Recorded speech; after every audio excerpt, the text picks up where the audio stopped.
Can Seth Russell or, another quarterback be the next Bryce Petty?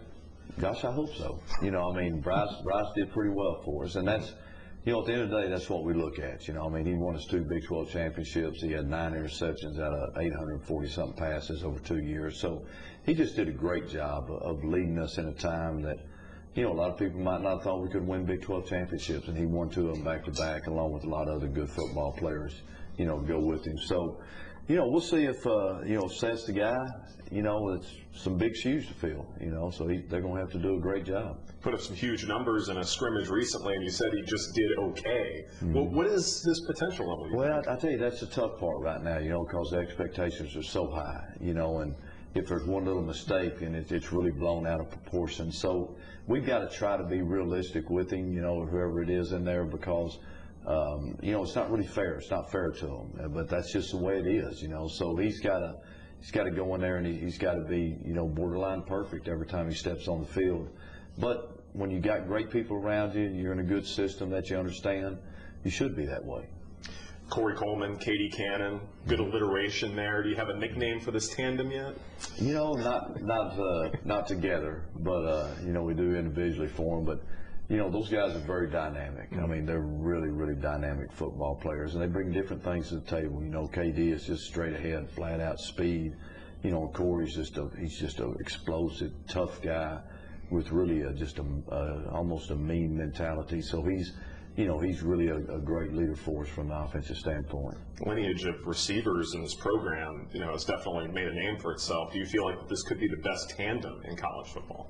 We've had some good tandems before. When you go back to, Kendall Wright and Josh Gordon, and then, Kendall and Terrence Williams played together also, Terrence and Tevin Reese, So we've had some guys that have, jumped out there and put up some big numbers, over a 2 or 3 year period. But, Corey and KD, I think they're the only 1,000-yard receiver duo coming back in America. So they're starting out right. You just got to finish right. Mm-hmm.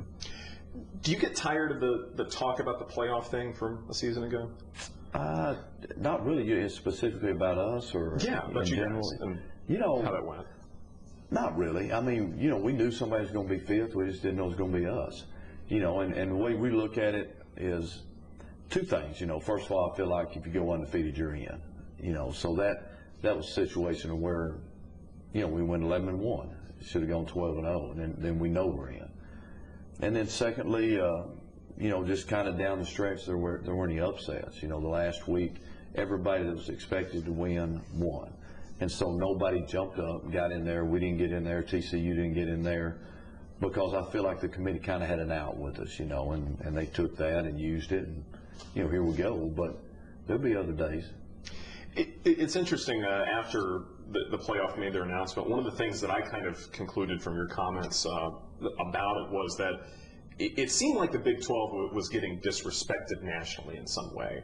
Is there something that, and I know you're only thinking about Baylor and, doing the best that the program can do, but is there something that you can do this spring and perhaps in the fall to help that reputation that maybe others feel about the conference? Whenever time you step on the field, I think overall, I think our conference has a lot of national respect. I think that's proven by the fact that, what TCU finished like 3rd in America, we were 7th, and we're both going to be top 10, So I think the respect's there. I think it's just, we're in a week-to-week business. Every time you step on the field, you got to win. And as a conference, I think we've done extremely well, and I think we'll continue to do that way because it's a tough league.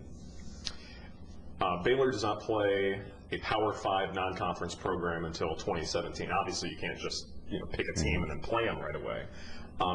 Is that something that you're comfortable with? Is this something that you hope the program goes in a certain direction, playing tougher non-conference teams leading up to a Big 12 season? I'm just for the fans' point of view, it'd be nice. From college football playoff, I don't think it makes any difference. You go undefeated, you're going to get in because we're playing 9 Power 5 games. Check the others in the nation that are playing 9 Power 5 games in the regular season. We're right there in the middle of it with everybody. The whole Big 12 is because we play 9. We don't play 8 in Schedule 1. We play 9 in conference, which is a little bit harder because when people know you and you know them and you got home sites and away sites where they want to beat each other, it's a little different than jumping out and playing a a non-conference Power 5 because you don't have any history with them most of the time. So we feel like that part of the scheduling, takes care of itself.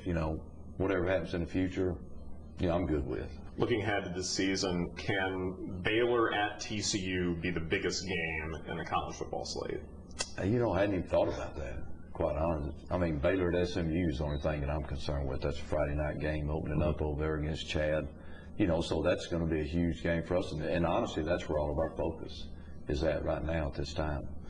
It'll be interesting for that game because you have a new head coach. You got a new system that's being installed there. How do you plan for something like that when there's so many unknowns? Yeah, you can't. That's the tough part for us. We sit around and think and speculate, but it's not all reality. So we'll just have to do a good job adjusting once we get into the game. We know it'll be a hyped football game from both sides. Our guys will be hyped up and they'll be ready because they're anxious to get back on the field. And of course, SMU being at home Friday night, new coach, new system, they'll all be excited. And it's a great night for college football. We'll air a good portion of this on Easter Sunday. Any special Easter memories for you? Not really. Honestly, can't really think of any big family memories. Back through the years. Just loading up, going to church, and being thankful is the main thing. Easter egg hunts, anything like that? Not big ones, maybe a quarter back in the day, finding one in a plastic egg, but nothing of any significance. Quarter bill big time. I mean, you'd be worth a tooth back then.